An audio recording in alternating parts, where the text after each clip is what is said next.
Vote చోరీకి వ్యతిరేకంగా ఈరోజు ఢిల్లీ రామ్లీలా మైదాన్లో కాంగ్రెస్ భారీ ర్యాలీ నిర్వహించనుంది. మధ్యాహ్నం 1 గంటకు ప్రారంభం కానుంది. ముందుగా ఇందిరా భవన్లో 12 గంటలకు నేతలు సమావేశమవుతారు. అనంతరం ఇందిరా భవన్ నుంచి నేరుగా రామ్లీలా మైదాన్కు చేరుకుంటారు.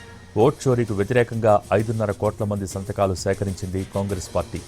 రాష్ట్రపతి ద్రౌపది ముర్ముకు 5.5 కోట్ల మంది సంతకాలతో కూడిన విజ్ఞాపనా పత్రాన్ని అందజేయనుంది. ర్యాలీలో Mallikarjuna Kharge, Rahul Gandhi, Priyanka, Jayaram Ramesh, Karnataka CM Siddaramaiah, Telangana CM Revanth, Himachal Pradesh CM Sukhwinder Singh పాల్గొంటారు.